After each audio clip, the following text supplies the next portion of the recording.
I'm Stephen Hakeman, Dean of CAS Business School. I'm delighted to welcome you all here for this event. Competing in turbulent environments, lessons from Formula One. What business can learn from Formula One? What Formula One can learn from business, I guess. And turbulent environments, that's an interesting phrase. One that could describe the business school world, one that could describe so many other business worlds. On your way in, you probably noticed the car. What's that doing here? So that's the City Racing team's car. And this is comes from a project where the business school and the engineering school at City University have worked together to train engineering students for a Formula One competition, but also help them with their business plans. We've also got students at CAS who've worked on projects linked to Formula One to try and understand the best practice from this industry for operating in such a highly competitive world. So that's enough from me. So the format for tonight's event is I'm going to hand over to our chairman, Paolo. He's going to introduce the panel, a fantastic panel that we're really pleased to hear this evening. And he's going to explain the format, which is essentially they each get a few minutes. There's going to be a debate and then a Q&A, and then I think we retreat for a glass of wine afterwards. So without further ado, I hand over to Paolo.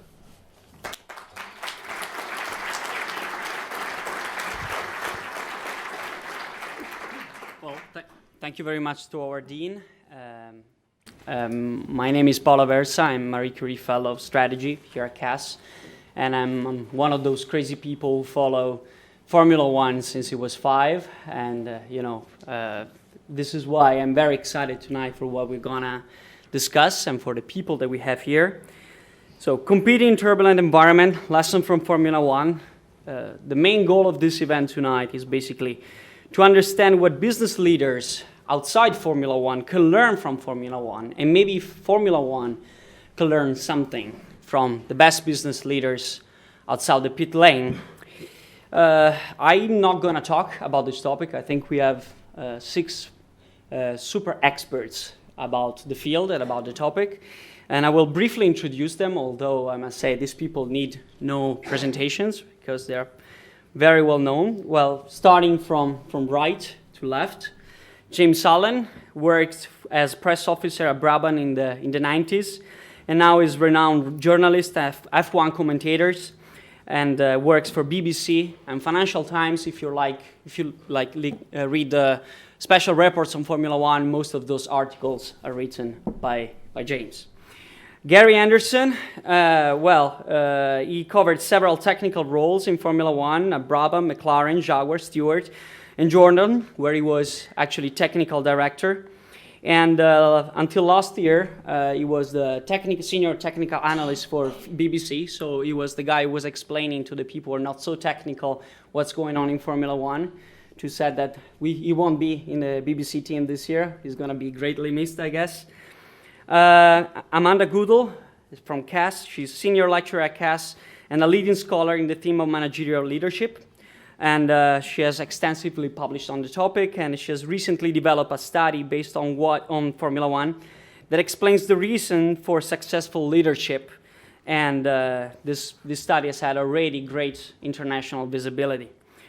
Nick Fry worked at Ford Motor for over 20 years in basically any possible role that Ford could offer, and is being managing director at Aston Martin. He covers several leading roles in Formula One teams, starting with the team that was known as British American Racing, then renamed Honda and Braun and Mercedes, where he was CEO last year. And he's a world champion because Braun GP in 2009 won the World Driver Championship and the World Constructor Championship. Mark Jenkins is Professor of Business Strategy and Director of Community of Strategy, People and Leadership at Cranfield School of Management. He is the author of many articles and books, including Performance at the Limit, Business Lesson from Formula One Motor Racing, whose title inspired, basically, the title of this event. And I will take the responsibility to say that Mark is probably the most experienced academic expert on the field of management in Formula One. And he actually recently released a very interesting study on the Motorsport Industry Association. Maybe you will like to mention something about that. Joe Saward, writer, journalist, blogger, historian, definitely an opinion leader in the domain of motorsports. Formula One fan and experts consider him probably one of the most knowledgeable people about motorsports in the world at the moment. And he's also founder of Grand Prix Plus and Grand Prix editor of Autocar. So this is it. And I'd just like to add 3 reasons why I think it would be important today to talk about Formula One. Well, first of all, Formula One is an important industry. It's a multi-billionaire industry that gives jobs to around 50,000 people in the world. And most of all, it's the cutting edge of automotive. A lot of the things that we have in our everyday cars come from Formula One, and not only to car industry. Another important reason why we should talk about Formula One here is that it's a typically British industry. It's just outside London in the Oxfordshire. All the main teams have a facility there. And therefore, I think that, for a leading business school as CAS, it is important to create linkages also to this important industry. It is very important for research. A professor from Harvard, Francesca Gina and Gary Pisano, recently wrote in Harvard Business Review that racing may seem a long way from the world of business, but in fact, it presents a perfect laboratory for research. And the reason is because it's an industry like many others to a certain extent. There are resources, competition, there's a clear measure of technological performance. Management matters, leaders matters, and most of all, there's a great availability of data thanks to many fans and official sources that led us as academics to study the dynamics of this industry much more closely than in other industry where we have to make a lot of assumptions without actually looking at the data. Finally, I think Formula One is an exciting field that attracts media and people attention despite the strike. And the ideas developed in Formula One are easy to disseminate to students, managers, leaders. And I will now pass a question, which is the main question of this event, which is, what can the world of business learn from Formula One? This is going to be a very, let's say, pit stop speech. I invite my very fast speaking. We have 3.5 minutes per each speaker. And after that, we'll move to a panel discussion, a more interactive discussion on other topics. And I would start, if you don't mind, with James on the right and move left. Thank you. For me, 25 years this year celebrated in Formula One. Formula One is real life on fast forward. It's the speed of thought in Formula One which sets it apart. That's certainly the way I see it. It's all about change management. The motto, I think, of most people in Formula One, particularly led by the engineers, is, I don't know how to do that, but I'll figure it out and I'll have it done by next week. And that permeates the whole business, really. Change management is something that they are absolutely fantastic about. But I'll come back in a moment to talk about something they're not so fantastic about on the change management side. Obviously, that has many, many different aspects to it. One of the ones I find most interesting is strategy, and race strategy is a huge part of Formula One, deciding when to make pit stops and how to conduct the race. And you may not know this, but behind the scenes in Formula One, a lot of that is done by people who work from the city, mathematicians, and people who were working on software for computers and markets and that kind of thing. And they use things like Monte Carlo analysis, which puts certain constraints on variables and puts different models in the computer and works on that. Then they work on game theory and all these kind of things. And all of that stuff is going on in the background of Formula One during the course of a Grand Prix. It's absolutely fascinating. And I think a lot of you will have heard about Dave Brailsford and UK Cycling, Team Sky, the marginal gains.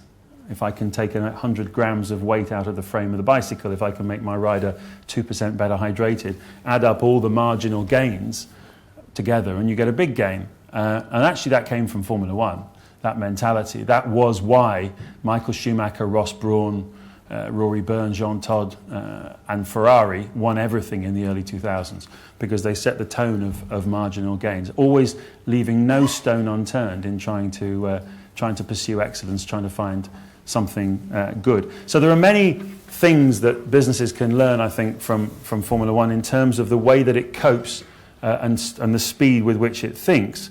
But there's a flip side to this, which is, and let's not hold it up as a great paragon, because Formula One, I think, could learn a lot from business, because it's making a lot of mistakes, and it has made a lot of mistakes, and it faces now a period of threat. Not least when you go back to the subject of change management, the business model has been built on mass market free-to-air television, which drives sponsorship. And yet, that mass market free-to-air television itself is under threat. BBC, actually BBC is not a good example, but ITV, TF1, big commercial channels, mass market channels, could no longer afford to do the TV rights. They're not interested in the game anymore. So it's going down a short-term avenue of paywall, behind a paywall. Canal Plus in France exclusively. Sky in the UK shared with the BBC. Sky in Italy shared with Rai. Obviously cutting the audiences dramatically, but obviously getting revenues from that side. So at some point, they're going to have to flick a switch and have a direct relationship with the customers using modern media, using modern connectivity. And there's an awful lot of infrastructure in place to do that, but it's going to take a brave CEO who's going to flick that switch and change the nature of the relationship, which will change the business model of Formula One completely. And the final thing I want to say, because I can imagine that the beeper is about to go, is how can it be that they can be so poor at cost control if they're such a great business? Because you've got roughly $1.5 billion of commercial revenues coming in centrally to the sport from circuits that host events. Is that my Bing to finish me off? No. Okay.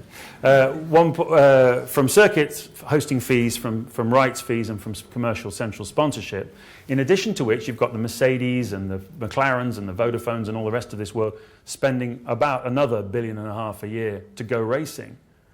And yet you've got teams who are struggling to make it and struggling to survive in Formula One. And the reason for that, a little bit like in football, is they can't control their costs.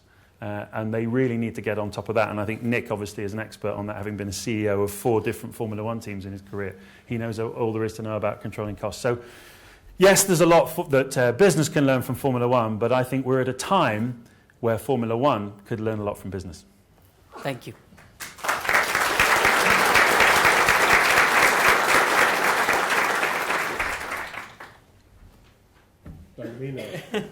Well, I'd like to focus a little bit more on the engineering side because that's my background. James was just saying that he's been involved for 25 years. This is my 42nd year. So I've seen a big window of change in Formula One. We used to take a racing car to Monte Carlo in the back of a Ford Transit van and trailer and race it, and you still had a winner and a loser, like you do now with all the technology. But I've started life as a mechanic. I became a chief mechanic, then I got involved in design. I got involved in being a chief designer and then a technical director. So I had the opportunity, but in reality I had no qualifications, so I had to work for it in the big industry.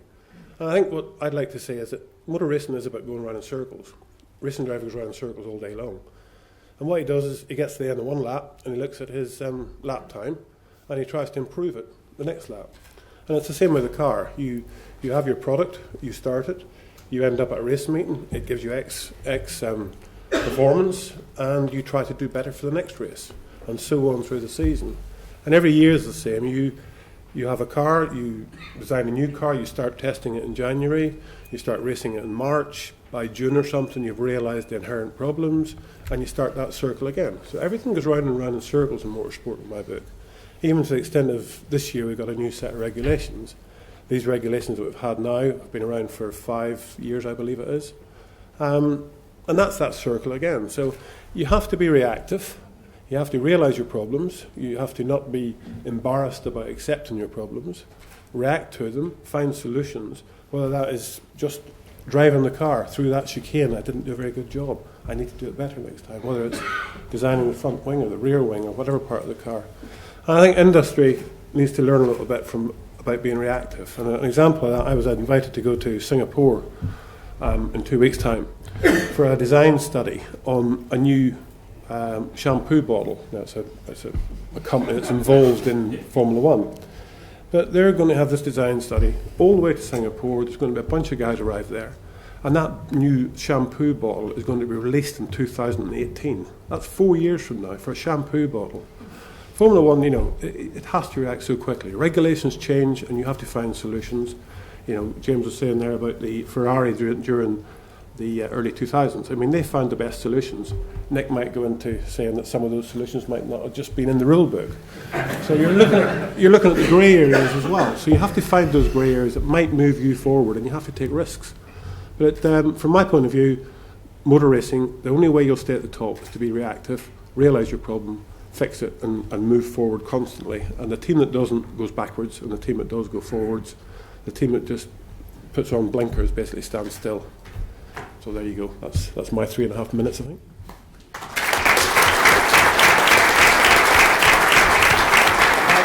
If I can just add one little thing. I don't know how many of you watch BBC, but I've done it for the last 2 years trying to bring to the viewer a little bit of a technical slant to it all.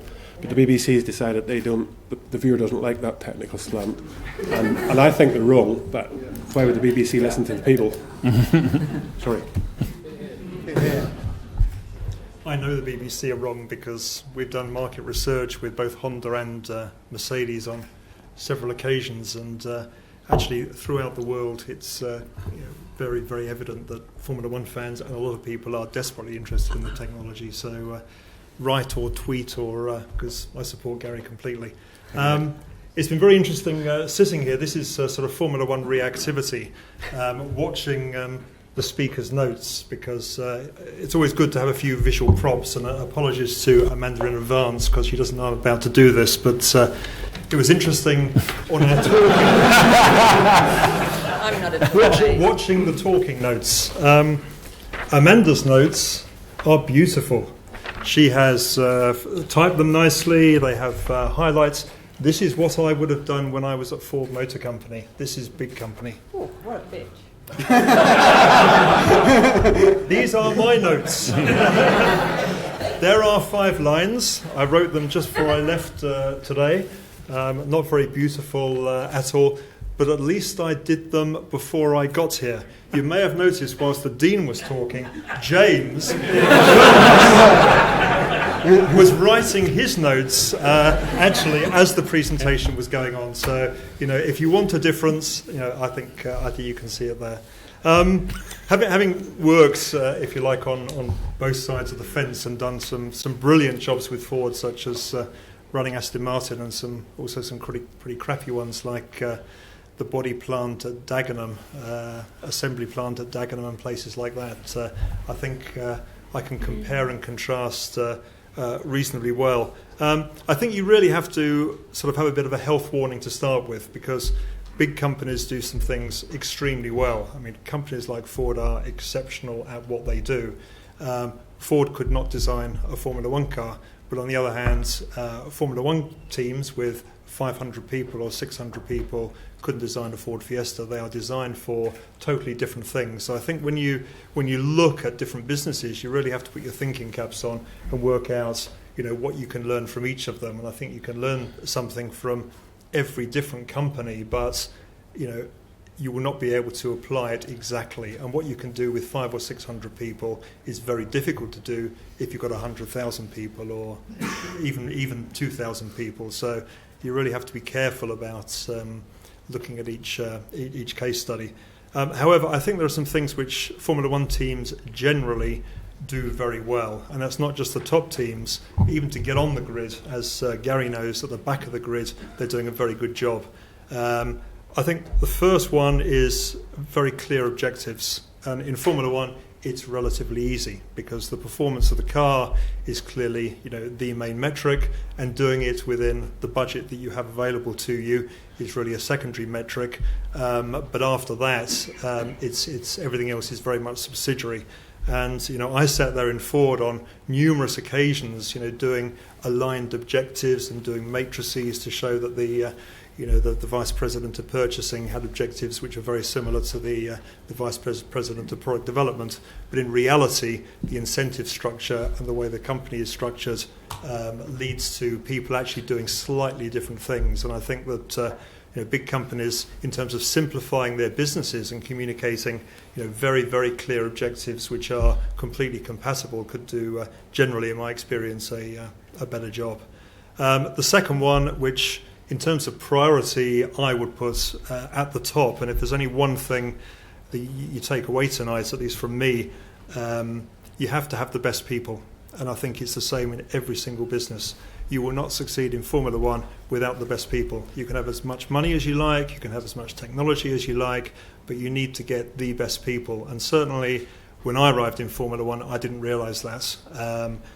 And just aspiring to get the Ross Brauns or the Adrian Newey is key to your future success. And I remember in 2007 when we weren't doing very well and we needed a new technical director, Ross was the only person who was on my list. And I remember Honda at a senior level saying, well, if he doesn't come, what are you going to do? What's the fallback plan? And frankly, Gary obviously wasn't available at the time. There wasn't a fallback plan. It was absolute laser-like, you've got to get this person because he's the one who can do the job. And indeed, clearly he did. So best people is key to everything. Once you've got the best people, you make them accountable.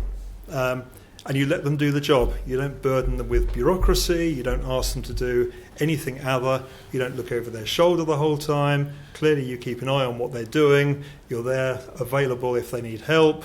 You help them get the tools they need to do the job, but you let them get on with it. And you hold them accountable. And that is not just the senior people, it's through the organisation. If you go to the Mercedes team as an intern, you will be given a proper job as a 16 or a 17-year-old, and you will be expected to do something which actually contributes. And I think, the objectives, the best people, and the accountability are a continuum, and then you reward people properly for meeting the objective. And one last point, you have to be very careful what you ask for. People, especially when money is involved, will actually meet the objective that you give them. In my past, I've worked for a venture capital company. On one occasion, I can remember sitting with them, the board, saying, do you really want me to do this? Because it was a very short-term objective.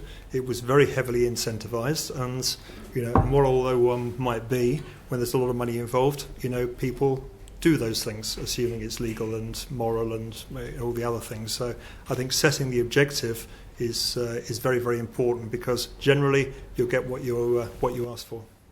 Thank you very much.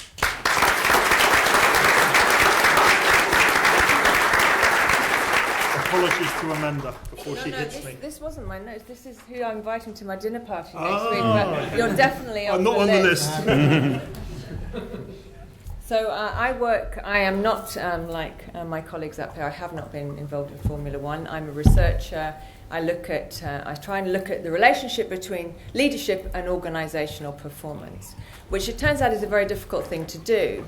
Unlike in the sciences, we cannot randomly assign a leader to an organisation and look at the results. And this is where Formula One comes in. My co-author, Ganna Pog-Rebner, who was sitting next to Axel Wendorf on a plane, I believe, and who first suggested that we get this data.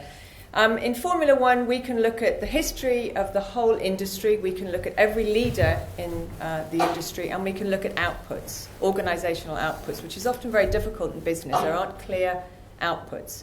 There's wins, there's podium positions in Formula One. So what Ganna and I did is we looked at the characteristics of every single leader in Formula One from 1950 through to 2011. And we looked at the outputs, we looked at the wins, and we looked at the podium positions of those teams. 4 types of leaders basically emerged from the data, and team principles these are. One set were engineers who had degrees. They're classified as engineers in our data. Another were former mechanics. Another group were former drivers. These are people who had raced in not just in Formula One, but other races. And the final group were what we call managers. And they are people many of them who'd come from other industries. And we were testing our hypothesis, which was, do leaders who have a deep understanding of the core business of their organisation perform the best? I.e., being a general manager alone, we hypothesise, is possibly not good enough. Anyways, with all our data, we found in the first regression analyses that we did, we found that former mechanics and drivers were associated with the biggest number of podium positions and wins. And when we look further into the evidence, we found that in fact it's the driving experience that shows up most. So a Formula One team principal who's had 10 years racing experience, that's in any competitive sport, is associated with a 16% higher probability that their team will win a podium position. So this was a very, very strong relationship that we found. And a lot of my colleagues are probably sitting here thinking, oh, former drivers, they're nightmares, whatever. But what we try and do is we try and step back. There's a lot of stuff about leaders out there. There's a lot of bullshit, frankly. Hundreds and thousands of books out there, anecdotal stories. And what we've tried to do is to step back and look at it and see if we can find any patterns in data over a long period of time.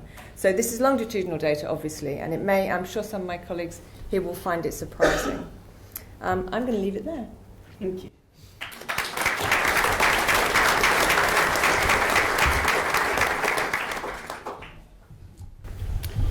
Okay, it was very kind of you, Paolo, to describe me as, was it the world's leading academic in Formula One? I think that's partly because I'm the only academic in Formula One. But we have something called blue ocean strategy, so you find the area where there aren't any competitors, so I guess that works. I'm from Cranfield School of Management, number 1 ranked for executive education, if you're taking notes. And I've been really lucky because I've been involved in researching Formula One for the last 15, 16 years, and I've been able to use it in my teaching. And at Cranfield we spend a lot of time working with organisations. We don't just do MBAs and MSCs, so a lot of my time is spent with companies talking about Formula One and what they can learn from it. And I'd pick out 3 things. One, which is the point that Nick was making, is clarity of purpose. And the example I always give is a story we had from Sir Frank Williams. And you may know that Sir Frank is team principal of Williams, and or he's now chairman, I think, of Williams. He had a terrible accident in 1986, broke his neck. He's paralysed from his shoulders down, and he was given the last rites. They thought he wouldn't live, but during his recovery, one of the first things he learnt to do was to sign his name, or he signs an FW, rather scrawly FW, because he can't use his hands. He's paralysed from the shoulders, but he can move his hands, so you get this sort of scrawly writing. During the mid-90s, when Williams were hugely successful, Frank signed every cheque over £2,000, I think it was. And allegedly, he always asked the same question: how will this make the car go faster? Because if you don't tell me, I'm not going to sign the cheque. And that sort of encapsulates this incredible focus. Every penny we spend is going to make that car go faster. And in organisations, that clarity of, well, every penny we spend is going to make the customer experience better. You know, it's trying to bring that kind of clarity of thought and prioritisation that I think is one area that's really important. The second is learning, and we talk about learning organisations, all those kind of things. And the thing that, again, brought that home to me, we interviewed John Todd a while ago when he was CEO of Ferrari. And he was saying, look, we've just come back from America. We were first and second in the race. And yet we spent over 2 hours going through all the things we did that were wrong. We had some champagne, but the reason we were doing that, because if we didn't, we wouldn't win the next race. So how many organisations, when they win a big deal, do they have a party? They don't sit down and say, well, what are all the things we did wrong? Formula One teams are brilliant at critically looking at everything and making sure in that 2-week window they've got from one race to the next, they've got projects in place to change those things for the next race. So learning. Final one, and this sounds a bit woolly, and I guess it is, no blame culture. Organisations are very good at blaming. We blame other departments, we blame other people. And that's a problem. Because the more you blame people, the less you understand what the real problem is.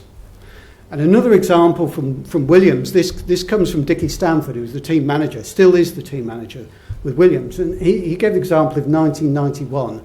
Nigel Mansell, Portuguese Grand Prix. Mansell was winning the race quite comfortably, leading the race, came in for a pit stop, changed his wheels and tyres, out he went, and suddenly the right rear wheel rolled off down the pit lane. What had happened? He couldn't reverse because he's on the racetrack, because the pit lane's part of the racetrack. They couldn't go and help him because that's part of the racetrack, so he ended up disqualified. So what would happen normally in an organisation? I never liked the guy on that right rear wheel. I never thought he was up to the job. You know, you point the finger. Now, what Dickie said, he said, we always try and isolate the problem, not the person. Try and find out what really went wrong. And what went wrong at that time, you had someone called the lollipop man who held a big board with a circle on the front and lifts it. Everyone raised their hand when they'd done their when they'd done their activity. Basically, what had happened was they put the nut on the rear wheel, and they pulled it off, and the nut had broken in half. The guy with the air gun had leant over like this to get a spare nut, and when he came back, the car wasn't there anymore. And so what Williams then did was change the whole system, and the person doing the last process had to put their hand horizontally over the wheel. They gave them different coloured gloves, yellow gloves, so that they could see 4 hands over the wheel before they released the car. So a no-blame culture is not about just being nice to everyone.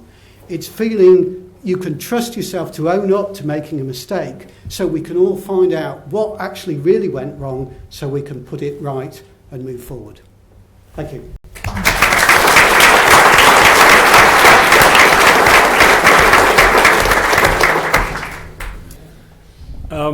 I've been sitting here in suspense, hoping there'll be something left for me to say. And anyone who noticed, I have actually been writing my notes as it's been going along. So I think Nick's point is entirely correct. The interesting point, however, is that the fewest number of notes have created the longest speeches. But moving swiftly on, when people, quite a lot of people, fans mainly, ask me or write in and say, Formula One's not a sport, it's a business. And I always say the same thing back, which is, no, that's not true. Because if it was a business, they would do it much better than they do. Because it's a very bad business in terms of turning the money that is generated into profit. It's, in that respect, it's a terrible business. It's deeply dysfunctional. It doesn't work in lots of different ways. But at the same time, as a business means of collecting money for financiers, it's working very nicely at the moment. So they need to go through a lot of restructuring of how it works to make it a better business for the sport. So it is still a sport because at the end of the day, it's all about delivery on the afternoon. It's not about delivering any other time, but that's it. You've got the one chance and you've blown it. And all the other points we've heard being made along the way relate to that, which is if you don't get it right, then how do you fix it? But that's where, it's really performance driven and you don't get many chances. Now, I think the most important thing to say about it, it is not like any other business. And people say, oh no, it's just another business. And when I hear that, as I was saying earlier on to some of the panel, when I hear the words, it's just like any other business, when someone new comes in, I just go, oh no. That's somebody who's about to lose $1 million, 100 million, whatever it is, in some cases 500 million, because they don't get what it's about. It's about a world where they work harder. High revving is not just about the engines, it's about the people. They work harder. It's survival of the fittest. If you don't deliver, you die. And, there are not passengers involved. If the team is not good enough, the team will die. It may be a bit of a trail-off, but they'll die. It's about focus, it's about detail, and it's about constant improvement. But look at Toyota. They came to Formula One. They're the world's best people at constant improvement. And what was the problem? They weren't doing it fast enough.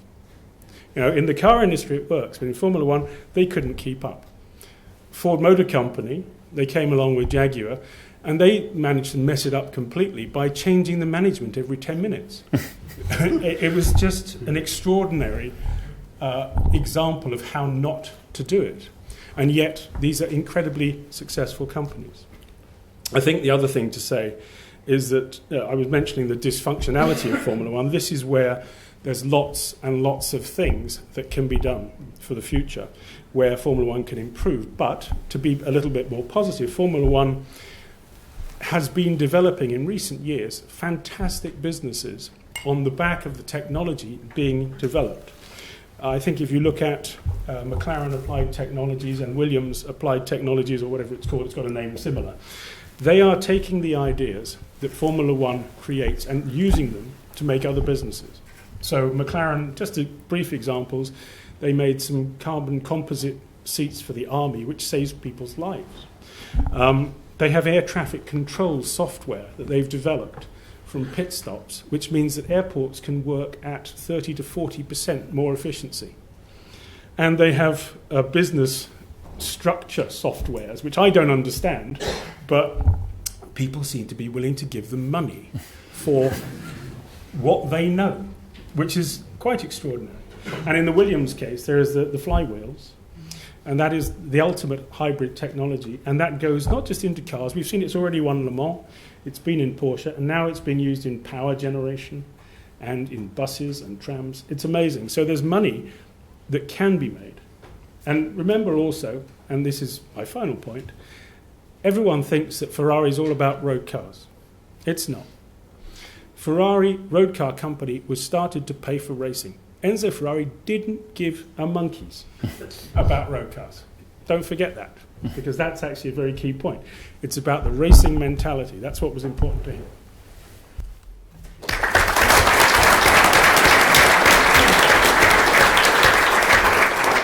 I would say that, like, our speakers have been, sharp, except from one of which I'm not going to name, but we were perfectly on time. So I would like to throw some question building on something that that you just mentioned. So apparently, winning is important, and winning races is important, and making money is also important. And Joe, you just mentioned that there are businesses in place within Formula One teams that help teams survive, sometimes despite maybe the poor racing results. What is the complementarity between of the business model of racing and the business model of making money by selling technology, or renting your seat for a driver with a deep pocketed sponsor, as we all know they're out there, or I don't know, selling more T-shirts and caps? And I'm throwing the question at you, whoever wants to answer. Well, I'll have a go at that one if you like. If you talk to Frank Williams about Applied Technologies, he can't remember the name of the company because he doesn't care. The fact is that that's there to generate some money. And so long as the money comes, it's worth doing, which goes back to your point about the checks. Most of Formula One doesn't have a clue about merchandising. It's hopeless. It's disastrous. If you go to airports around the world, you can see FIFA, you can see NBA, NHL shops. You can see a Ferrari stores around the world, but where's Formula One? They can't agree on anything. And that's the problem. There is hundreds of millions of dollars wasted because they can't agree on putting the same shirts in the same shops. Feels like Nick wants to say something on that. I think it's very difficult to generalise, and in my time with 4 different team owners, the real objective of the team changed dramatically. And I think if you go down the grid, you can see that their objectives are very different from each other. And if I take my sort of little example, with British American Tobacco, the objective was to sell cigarettes. There was no technology development. It was a pure marketing exercise. With Honda, which is a very good technology company, there was definitely an idea of passing the technology back to the road car company, and we spent a lot of time and effort and a lot of Japanese engineers in Europe developing technology that in some cases wasn't actually high on the agenda of the Formula One team, but was of interest, and because they were the owners of the team, we clearly helped them do that. If you took the Brawn situation, it was actually to survive. I think it's probably the best way to put it, and it turned out to be a bit better than that. And if you go down the grids, you can see Red Bull is a marketing exercise. They're doing very well, but is to publicise Red Bull. As Joe has just said, it's I think clear to the outside that Williams spin off the technology, McLaren spin off the technology because there is money to be made there, and good for them. Mercedes, I think, is a little bit of each. Principally, is to win Formula One races, but some of the technology is going back into the road car company. So I think you really have to look at each specific case. I think it's worth saying just quickly, not wishing to hog the microphone, but of the existing 11 teams, there's only 2 that are pure racing teams now. Everyone else has a purpose outside the racing. Yeah, I think that's come on over the years. But going back to my years involved in it, I worked for Bernie Ecclestone to begin my career in 1973 or 1972. I actually started. At that time, Bernie owned Brabham, the Formula One team, and he had a group of employees of 20 people, let's say, and we all worked at different levels, I believe, different levels of pay on a Friday night. And one thing I used to always say to Eddie Jordan, the thing that happens now, and this is during the 90s into the 2000s, the thing that happens now is Bernie owns all of you. You just work for him. He's pulling the strings. And, contrary to what Joe's saying there about the business model, Bernie's got a great business model. He makes lots of money. He's the boss. And that's what it's about, isn't it? And all these other guys, from Mauritia right up to Red Bull, because of what they can bring to Formula One, they get paid at different levels. And they're only too happy. A lot of these guys that are involved in motorsport now, and including myself, well, probably all of us here, we got so much more out of Formula One than we would have done if we'd been working in Dagenham on the dustbin. In reality, Formula One's been very good to a hell of a lot of people. And Bernie is the guy that, as I say, 42 years has given me that window to see that change, and it's horrendous. And I have to say, I'd pat him in the back for everything he's done for it. And as a business model, I think it's pretty good.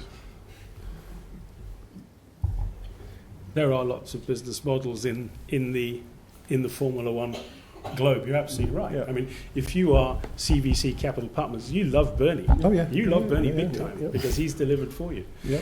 But if you are one of the teams, and I'm sure Nick will argue this one perhaps or agree with me, but the actors on the stage should be the stars and should make the money, shouldn't they?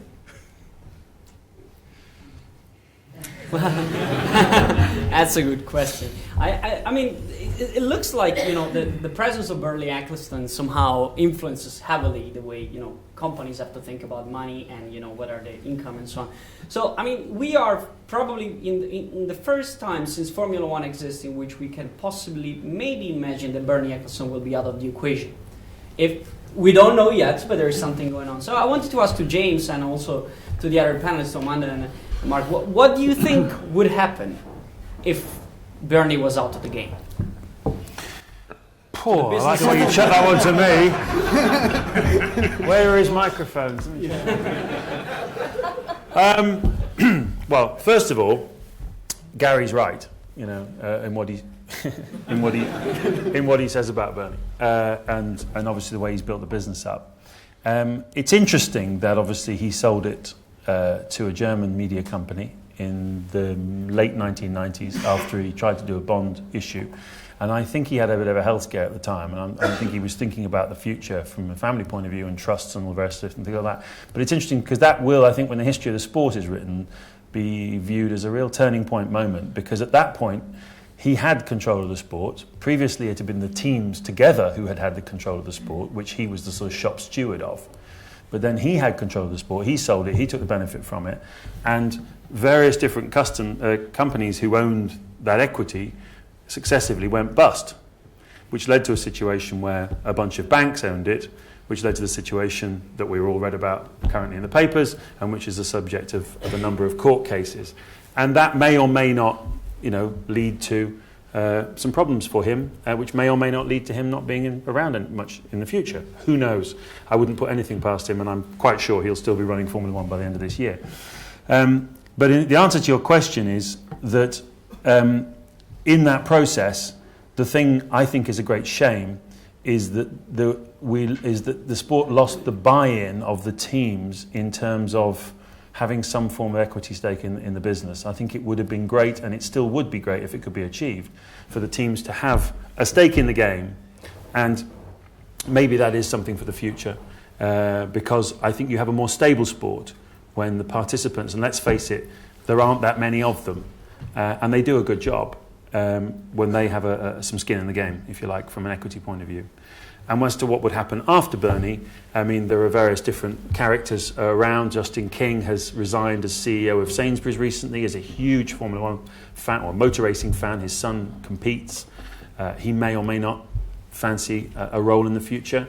I don't think you'd see one person doing what Bernie does, but then people don't really know what Bernie does because they're not allowed in through the doors of Prince's Gate to find out. But he's got some very good people working for him, like Ian Holmes on the right side and various things like that. So, you know, there's a tremendous mythology around Bernie, as there was around Enzo Ferrari, and I think he styled himself a little bit on Enzo Ferrari with the tinted glasses and the lots of, you know, deals that no one was quite sure, and everybody was kept separate and divide and conquer and all the rest of it. But I think you'll see a more of a kind of Champions League type of management committee structure in the future, rather than something entrepreneurial.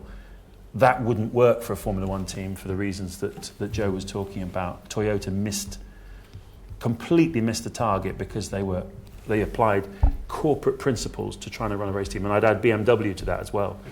They made some bad decisions because they looked at it from a point of view of expectations and corporate expectations instead of thinking like a racing team.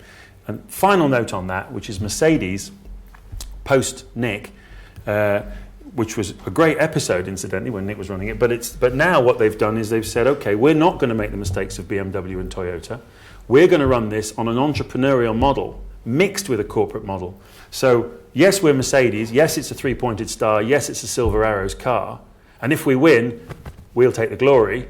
But there is shareholders, Toto Wolff and Nicky Lauda, who bring that entrepreneurial Frank Williams, Ron Dennis spirit to running a racing team with Mercedes in the back seat of that they hope will give them the dynamism to compete at the highest level. And that is interesting because it shows that they as a company have learned the mistakes in a turbulent environment and won't make the same mistakes again. It sounds a little bit like, you know, the driving, like the driving passion is like what comes out in the leadership of these people, right? James, is like, you know, connected to what Amanda was saying before. It's like there are leaders that somehow keep the driving DNA running the company as it was still fresh from the boat. And not like, you know, looking at the big brand that is behind. And I don't know, Amanda or Nick. Yeah, could I just add one little thing in there? It's only a short one, but I was lucky enough or unlucky enough, I'm not quite sure which. But in 1998, I went to work for Stewart Grand Prix, which was Jackie Stewart, and he's been here talking, and he's a really good guy. We had 230 people, I think, there, and Jackie knew everybody's wife's name, his son's name, if they had a cold last week or whatever. Jackie would walk around the workshop with me on a Tuesday morning, religiously, talk about the race that we had the weekend before, but talk about the people's families and motivate them. And he sold out to Jaguar, or to Ford as it was, and Jaguar came in. And if you've ever seen a management change in a company, it's like a light switch going off. That's what happened. I mean, it was days. You'd never seen a change in a thing like it in your life. No approach, no nothing. The guy who came in, and Nick probably knows a bit about this, but the guy who came in, his approach to everybody for motivation was, if you don't do it the Ford way, we'll get somebody else that will. And you think, good man, I like this. This is really going to go somewhere. And we all know where it went to, and it didn't go very far. Sorry, I just wanted to put that a little bit in. Maybe going back to your original question, I don't rely on Bernie for a paddock pass or credentials, so I can say what the hell I like. Unlike most up here. I think we have to look at it, and you know, there will be pluses and minuses. But organisations are never, ever reliant on one person. You know, they will go on. Companies, you know, have lots of people in them. They have a life beyond the individual, and if anyone thinks otherwise, then they're severely off the targets. After Bernie, Formula One will continue. It'll have its ups and downs, and it'll be very different from how it is under Bernie. Some bits of it are going to be better, I suspect, and some bits of it aren't going to be as much fun and aren't going to be as good, maybe. But that's how it's going to be, and it will continue, and it will continue to thrive because fundamentally it's extremely strong. I think the thing that's kind of going to be interesting, and I'm sort of moving it on very slightly, which is a challenge for Formula One and a challenge Premiership, probably exactly the same. If you compare many European sports, including those two, with most American sports, in America, for virtually every franchise in every sport, there is a path to profitability. You will, if you do it reasonably, make money out of it. And, there's the sporting side, and, they have outstanding sports, but in most cases the franchise, will make money. The weird thing about, a lot of teams in the Premiership or in football or a lot of Formula One teams is that unless you're very smart at it or very lucky or a combination of those things, it is very, very difficult to make money. And the ethos of the fans or even the participants is even stranger, because I will put money on the fact, if you asked a supporter of McLaren or a supporter of Chelsea, would you prefer them to have a robust business model and be successful over time, or would you prefer them to spend all the money they possibly got, win the Champions League this year and go bust next year? I know which one most people would choose. And, I think the thing in many sports in Europe has to, including Formula One, has to evolve. And for the participants to make money, I think is an important part of that. I don't think you can rely on people subbing it. That's going to be a combination of redistribution of the funds and also getting the cost down. Mark, but the business is growing, right, from your research? Well, no, actually. Well, if you look at the viewing figures, they've gone down recently, and the point James was making about free-to-air pay-per-view. Mm-hmm. I think the thing I've been sort of reflecting on is this could be a bad time for Formula One for the points that are being made, that you've got these high costs, but many of the costs don't actually deliver anything to the audience.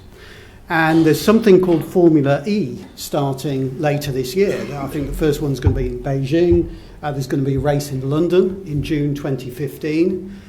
There's no sort of CVC deal involved. The cars are common, so it's different to Formula One, so they're not bespoke cars, although there will be some degree of adaptation that goes on. So I'm just interested to see, has Formula One gone through its life cycle, and will there be new innovations, new forms of racing, such as Formula E? I'd like to respond to that, because I came here from Formula E today. I was at their headquarters, and I'd been called in because I wrote an article they didn't like. Which said, fundamentally, they have a problem already. They haven't launched it yet. But if you look at the car industry in the last 4 or 5 major shows, the pure EV has taken a dive in terms of when it becomes massive in industrial manufacturing terms. We're looking at a very long time before you get EVs ruling the world. Formula One, on the other hand, is going hybrid, and that's where the cars that are being produced at the shows and are going on sale are hybrids. So it's an interesting thing. The other thing, which I think which they were very upset about, was I said, look, how can you have a championship which focuses on the weakness of the industry, which is they need to have a race for television, 40 minutes long, and the cars can't do more than 20. So, what do? They change cars in the middle of the race. I said, this is a fundamental flaw, because you are highlighting, even, the idea originally was for them to get out of the car, run down the pit lane and get in another car.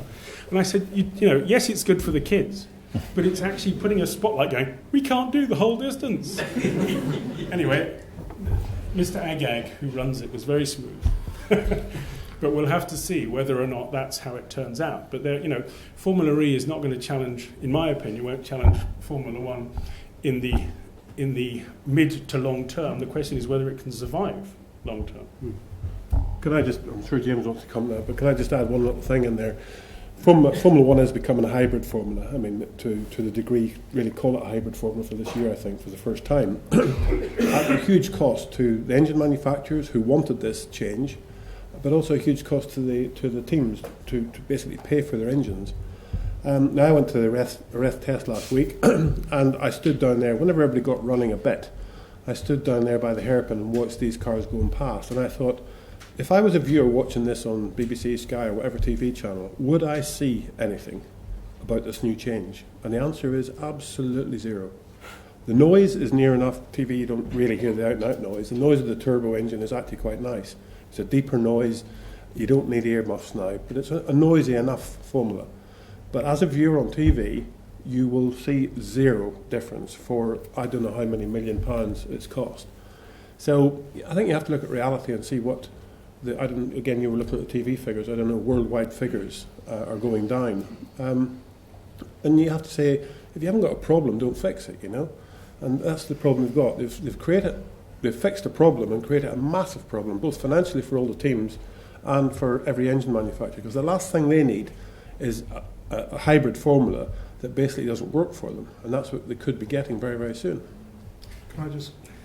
I think from a spectator point of view, I think what Gary says is possibly correct, that the teams have spent a huge amount of money, and for the spectators, maybe it's still a car going around at, maybe a bit slower at the moment, but I'm sure it won't be that way for long. I think the fans are an incredibly important part of the mix, but having been part of the logic behind it, is that Formula One has to move on. It was very clear that Renault, unless the engine had changed from a fairly large displacement V8 engine, wouldn't have continued in Formula One, because they wanted something much more aligned with the cars they sell on the roads, and I would applaud that. And I think the Formula One does need to move with the times. A 2.5 litre V8 engine is not usually a normal road car engine. Were and still are, I suspect, very keen on other car manufacturers joining Formula One.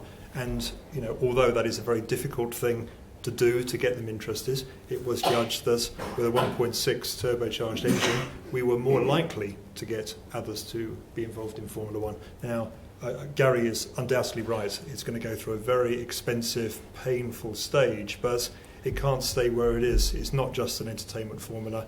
Although that's a key part of it, to attract the sponsors, to attract the car manufacturers, to keep it relevant in that world, it was important to change the powertrain. And I think even now, I think it was the right thing. It's going to be very painful, I'm sure. I'm sure there's going to be a lot of unreliability, but there's a lot of clever people out there, and they will find solutions. I would like to close this section of debate with a question to Amanda specifically, because I think we've been talking about hybrid technology, but I think there's a singular case, and very important case that makes us reflect right now in Formula One, is that, if I'm not wrong, we have the first woman at the head of a Formula One team, which has always been a world dominated by men, I would say, and where women were somehow pictured in a more like a visual way rather than a managerial position. And this is maybe the beginning of something new. So I guess you don't have data on that because there are not. No. But how do you say this? Well, it is something that I think about quite a lot. I'm from a petrol head family. Brother raced Formula 4, grandfather raced Aleman TT, father raced his bombers in the RAF, etc. And but the one thing that does irritate me a little bit is the depiction of women in Formula One. I think post Ecclestone, it would be very nice if we could not have women standing around with billboards which are scantily clad. And I think if the industry, the sport, however we want to define it, it's one thing that Formula One could look back at the rest of society and say that move away from the car sales with the women in bikinis hanging over them, move into the 21st century where women are equal. And I really hope that the post-Ecclestone era will have women not draped around over the banisters when the men walk up. Please. But that's one request. I think we can all agree on that. Joe? Yeah, it's an interesting point. And I think James, I'm not sure Gary was around, Nick will probably remember. They did try grid boys. Well, you might have, Joe. I Don't drag me into this. The promoters. I don't remember, and I wasn't involved. I wasn't remember, but somebody actually pointed this out to me, and I hadn't noticed. Must have been Jean. I never can't remember who it was, but it was all these sort of big hunky blokes, and it wasn't ever repeated anywhere else. So. But as this lady very perceptively has just pointed out in the front row, the eye candy for the ladies is the Nico Rosbergs and the Lewis Hamiltons and the Jenson Buttons, isn't it? They're just too dressed up, I think, for them to appreciate. I don't know, maybe the suit. I never got offered that job. On the tight side. I did everything else, I think. But well, I think on this note we can start with a question and answers phase from the audience. So this is your chance to ask So we have somebody with a microphone. Yes, please. We have some questions here in the front. It's a question I'll pick up on Joe's point, if I may. You mentioned absolutely correctly, of course, that Enzo Ferrari, his road cars were funding his racing activity. Just perhaps reflect that with McLaren, who've gone into advanced technologies, road cars, and are producing the world's best road cars, but it might be argued not the world's best Formula One cars at the moment. Be interested in your opinion as a panel on that. Well, that is doing it the other way around, yeah. And there's a lot of people who actually think it's a big mistake, because the other, how much money is that car company actually going to make?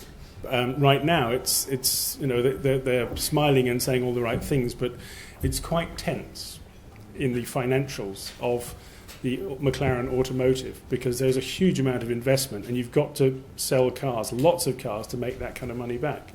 So there's also the question, to go back to the original point about focus, and the one about Frank not giving a damn about it. If your focus is away, if Ron Dennis is busy looking at road cars, there is a level of focus that goes missing out of the racing, which does affect performance. So you have to be very careful if you go into these other areas, that you don't lose the focus of what you're there for.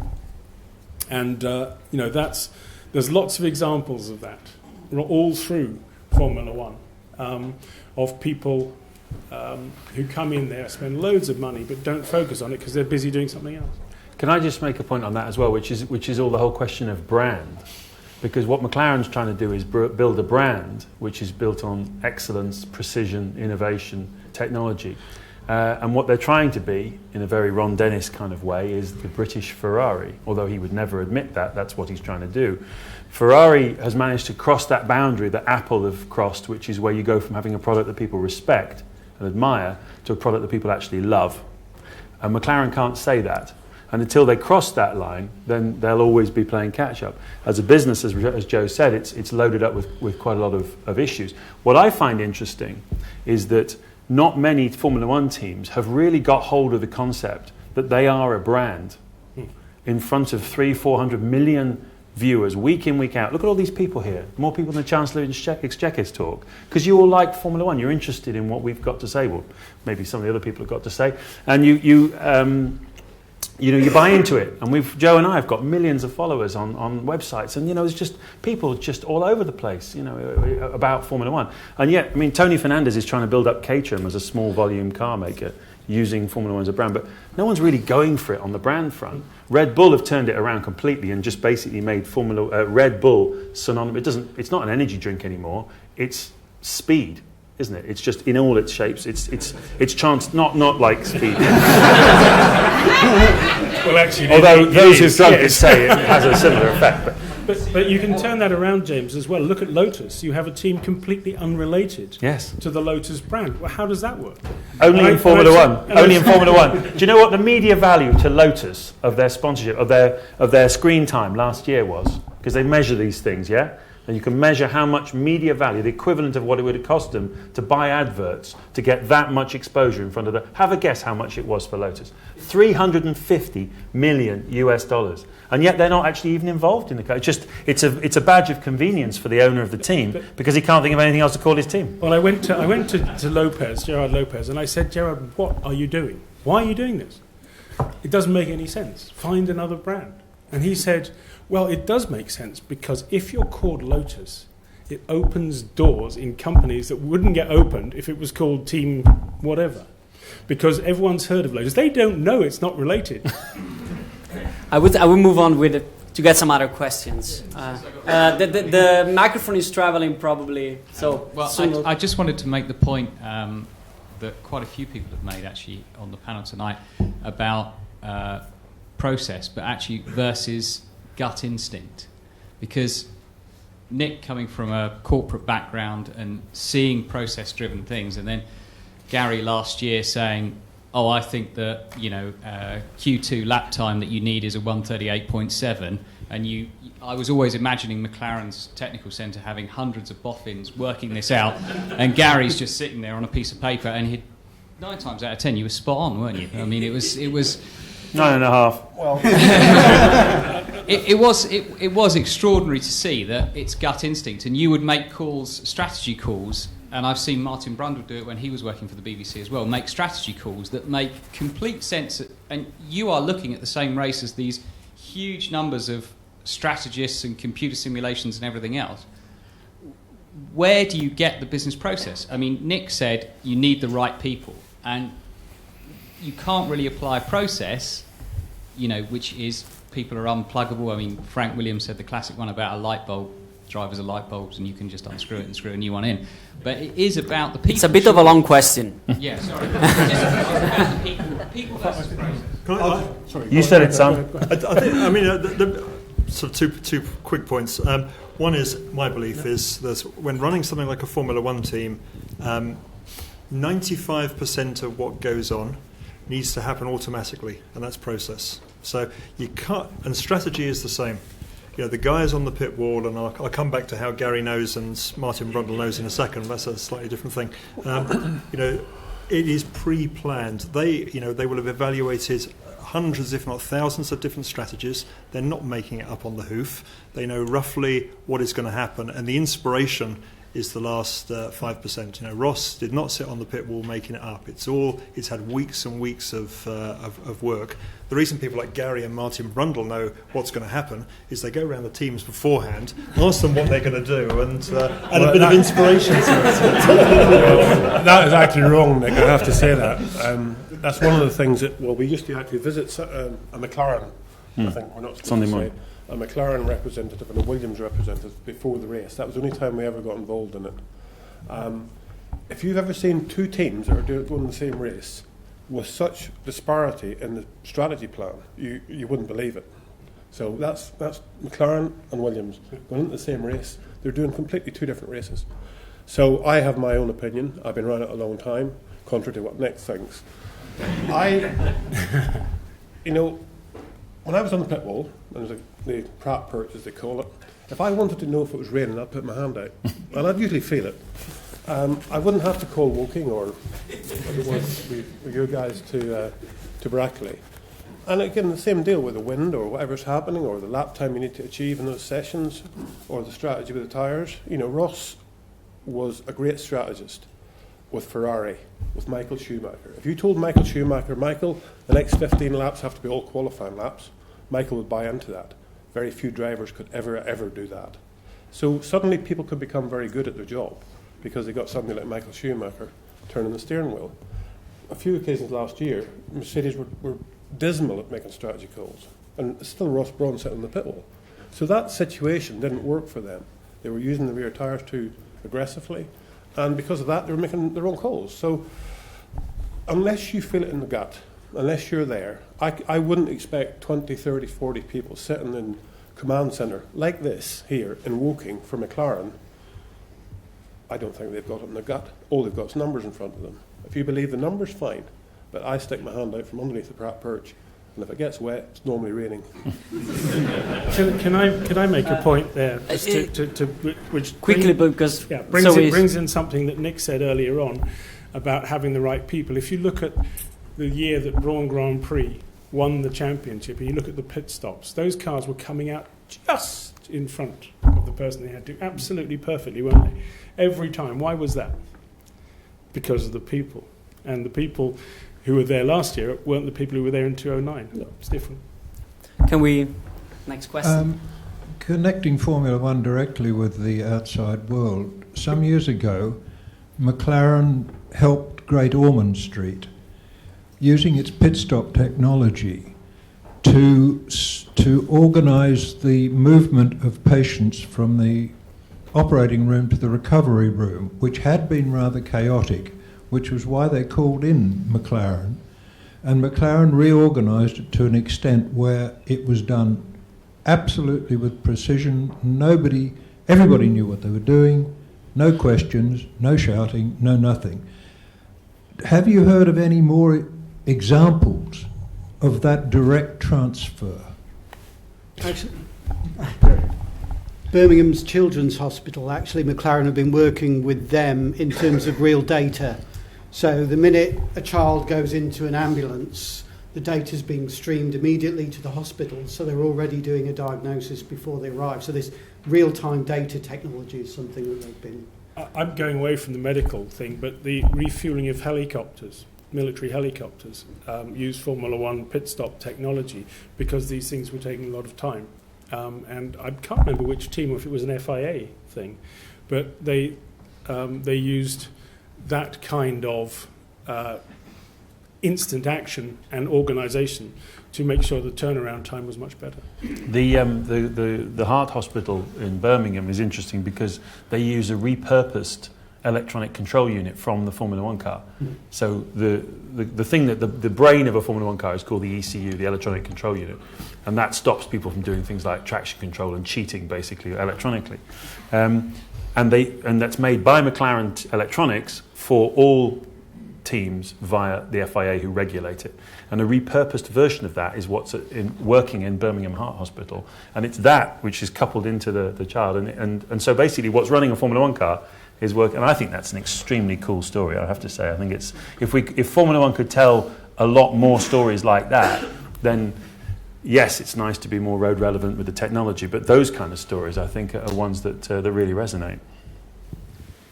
I would like to find out from the panelists if anybody knows about the commercialization of this sport. For instance, I was told that there was an opportunity to buy the Formula One license plate for roughly about £10 million.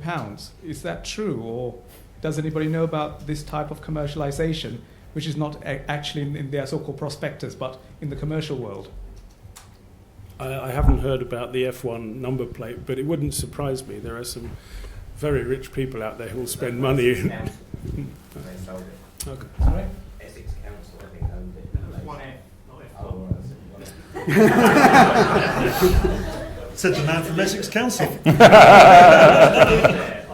There's no F in Essex. Other questions? Do the panel... Sorry, I've got the mic. Do the panel believe that a budget cap is feasible for Formula One, and what kind of impacts would we see if one was imposed? Go on, next. Tough question.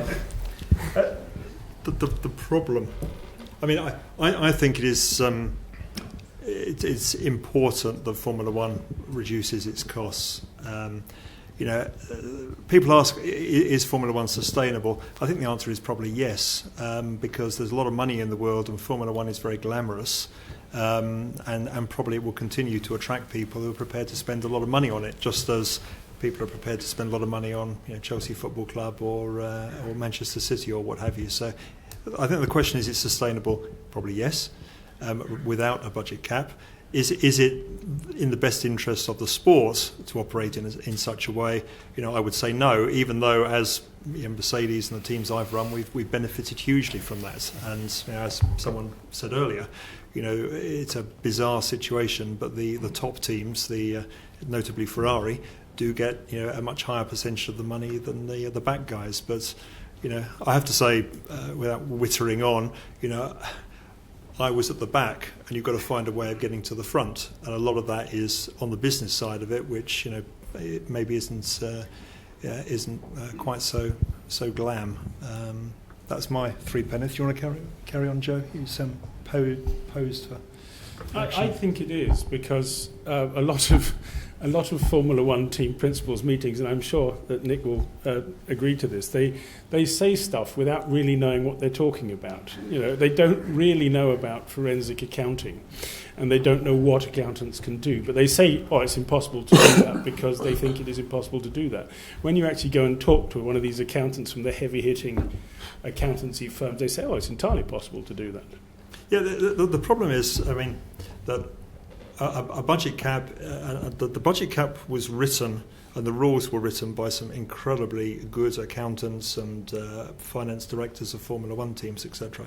The problem is exactly the same as the technical rules, is that the rest of the organisation tries to find a way around it, and I'm completely sure, 100% sure, that teams like Mercedes and McLaren abide by the budget cap rules. They're just very clever, in the same way as people like Gary were very clever at finding their way around the technical rules. you get more bang for your buck. You just find a way of being more efficient. You find a way, you find little wrinkles and what have you. And I think there's got to be a real desire among all the competitors to reduce costs. And I think that, possibly one competitor especially doesn't really want to reduce the costs, and the others the others have no choice but to go along with that. I mean, Mercedes have to win Formula One races, Ferrari have to win Formula One races, and if it means spending more, they don't like it. I don't think it's the right thing to do, but there comes a point where there's no option. I don't think personally spending probably 300 million in that region, euros maybe, on a Formula One team really is necessary. I think you could put on the same show for a lot less, but there's got to be a combined attempt to do it, and I don't think just the cap alone will do that. Maybe we have time for one, max 2 questions, but we have to be quick in the answers. Hey, do you think Formula One is losing its focus as an entity in trying to sort of diverse to business models, and its main model is entertaining races and less novelty features like 3 triple points for certain races? Yeah, I think it is, to be honest, because you're playing into somebody's hands. From my point of view, the point system may need to be reviewed, but it's fine the way it is. Again, it's the same old thing. If it isn't broke, don't fix it. There'll be something wrong with triple points, and nobody wants that. But the teams that do go with it really feel that they're going to be better at the end of the season than they are at the beginning. So everybody's got a vested interest. And just going back a fraction, if I can, just for 1 minute, to what Nick's saying. I've sat in many of these meetings about costs and whatever with team principals and technical people. Everybody's after their own interests in it. And I think unless the regulations are changed to suit the fact of cutting budgets, the teams will never agree to it. The regulations has to reduce the ability to spend that money on the car, and that can be done very easily, and that can be done by the FIA. But nobody will ever agree to anything as a wholehearted group in Formula One because there's too many vested interests. I was wondering what the panel thought about the ability of Formula One teams to structure and interpret data, large quantities of data particularly, because we're increasingly living in a world of big data in business. And what sort of lessons do Formula One teams have for business, do you think, in terms of business's ability to structure and analyse data quickly?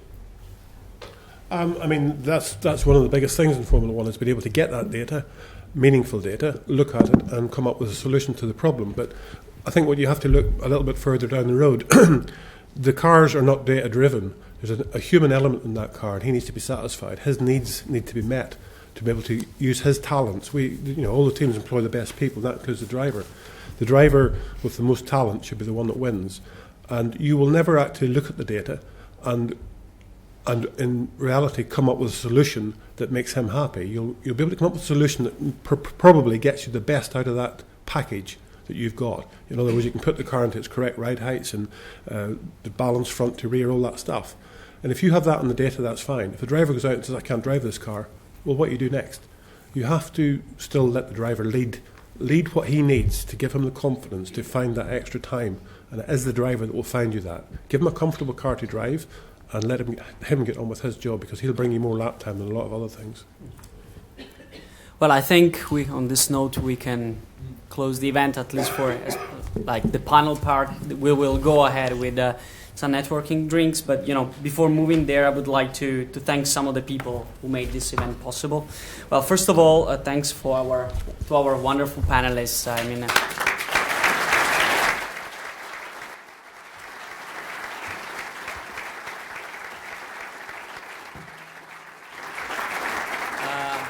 I would like to thank the Dean, Professor Steve Aberman, for his welcome speech. I would like to thank Roger Wasler, who started a collaboration between CAS and the School of Engineering, and the City Racing team for showing us their car and providing us the opportunity of drinking and driving the simulator. It's the only case in which I guess you'll be encouraged to drink and drive.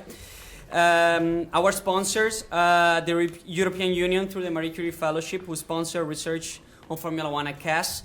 The generosity of the Center for Research and Enterprise and Associate Dean Professor Feng Li and John Montgomery, the EPSRC through research project on business model and incentive, which is our Center for New Technology Innovation Enterprise at CAS, and particularly Professor Charles Boden-Fuller and Dr. Stefan Efflinger. The Economic Office of the Embassy of Italy in London, Institute of Italian Culture for the Promotion. And a huge, when I mean huge, really big, thanks to the event PR facilities, the AV team, CAS specialties, and especially Maria Marinescu, Helen Merrill, Sogi Galatano, and Margot Nazim for their patience and relentless support have been really a pain in the last few weeks, I know it. And a big thank for the unions for deciding to ride in a strike on the event of the day. We closed with 500 registrants, and without the strike, we would not be able to fit all these people in. And most of all, thank to you for coming here despite the strike. And to engage with us in this great debate, and hopefully this will become a yearly event, and so we are looking forward to welcoming you next year here at CAS again.